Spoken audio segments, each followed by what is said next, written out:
Assalamualaikum warahmatullahi wabarakatuh. Apa kabar anak-anak? Bunda berharap kalian semua dalam keadaan sehat walafiat dan di bawah lindungan Allah Subhanahu wa taala. Amin amin ya rabbal alamin. Nah, pada hari ini jumpa kembali dengan Bunda dalam pembelajaran PPKN. Pada pelajaran yang telah lalu kita telah belajar banyak tentang keberagaman, ya.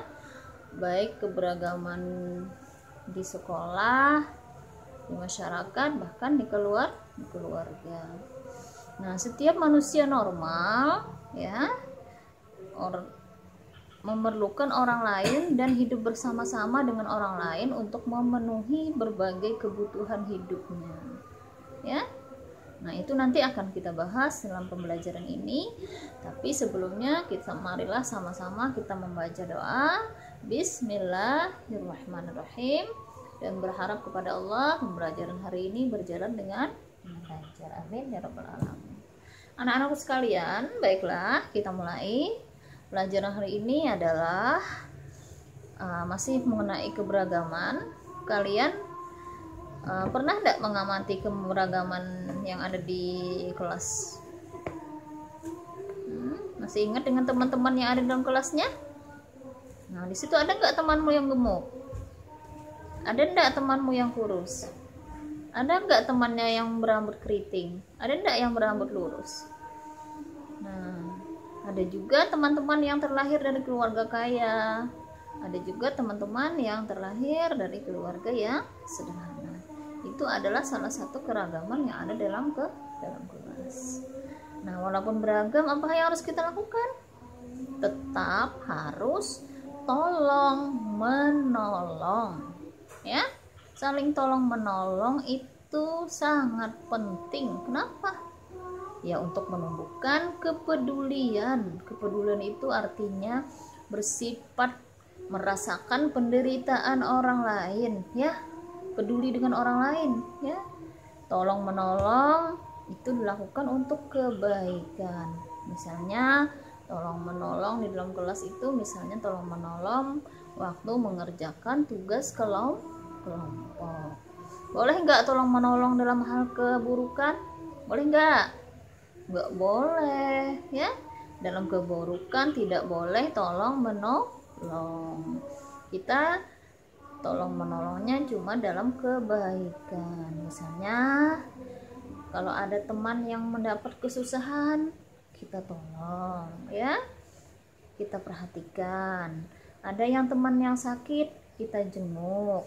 Ada teman yang terkena musibah, juga kita bantu. Nah, menolong orang lain itu harus dilakukan dengan ikhlas, ya. Ikhlas itu artinya tidak mengharapkan imbalan, tidak mengharapkan pujian, tidak mengharapkan diberikan sesuatu oleh orang, ya.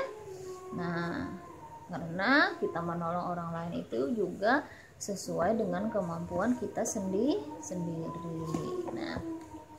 Nah, berbicara tentang keberagaman, ya, sikap peduli atau sikap membantu dengan sesama orang juga bisa menumbuhkan sikap persatuan dan kesatuan bagi negara Indonesia, ya.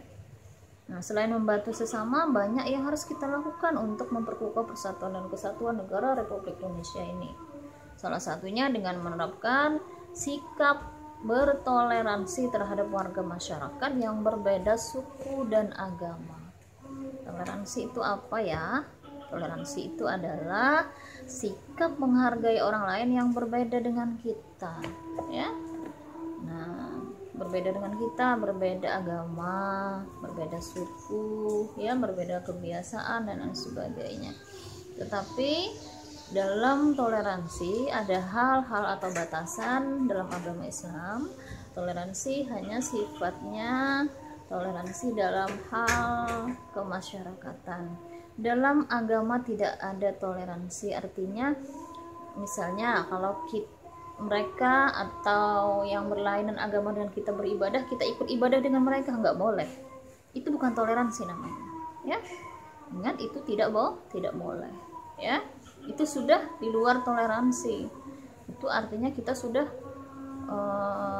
melaksanakan ibadah agama bukan agama kita, ya.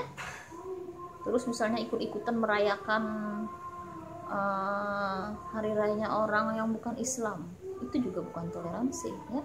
Nah, toleransi di sini contohnya misalnya menerima dan menghargai suku, agama, budaya dan adat istiadat orang lain, tidak mencemooh, ya. Mencemooh itu artinya tidak menghina, ya. Menghargai saja cukup dengan cara menghargai, artinya tidak mencemooh, tidak menghina. Kemudian menggunakan bahasa Indonesia yang baik dan benar dalam berkomunikasi dengan orang lain. Yang ketiga, membiasakan hidup rukun dengan pemeluk agama lain. Rukun, ya. Coba ingat pesan Buddha yang pertama tadi, hidup rukun itu dalam hal keterbatasan dalam toleransi masyarakat saja. Rukun itu artinya damai, tidak kelahian, ya. Dengan teman yang berbeda agama kita musuhin, kita ajak berkelahi, bukan seperti itu, ya. Jadi berbeda agama tetap rukun dalam artian kita jangan ikut-ikutan beribadah ke tempat orang yang berbeda agama. Membiasakan sikap menghargai dan menghormati pemeluk agama lain. Yang seterusnya, tidak menganggap suku sendiri ya paling baik dan suku orang lain jelek, ya. Nggak boleh gitu, ya. Itu nggak boleh itu, ya. Jadi seterusnya, tidak meremehkan dan menghina adat istiadat, kebiasaan dan hasil kesenian suku bangsa lain.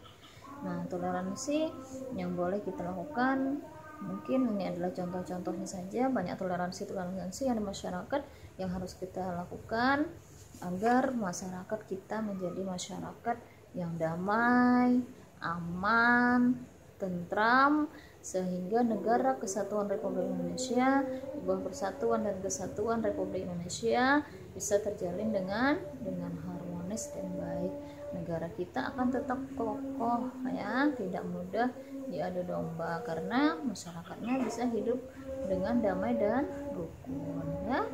Nah, jadi kesimpulannya adalah kita bisa bertoleransi dengan orang yang berlainan dengan kita karena itu salah satu tanda bahwa kita itu bisa menghargai keberagaman atau kebermacaman dari orang-orang yang ada di sekitar kita, ya nak, ya. Nah, semua kita bisa seperti itu, insya Allah, ya. Nah, nanti ada tugas yang harus kalian lakukan, lihat nanti tugasnya dan kalian upload lagi di tugas kolom tugas daily learning kalian masing-masing. Nah, pembelajaran PKN hari ini cukup sampai di sini. Bunda ucapkan ayo bersama-sama alhamdulillahirabbil alamin. Assalamualaikum warahmatullahi wabarakatuh.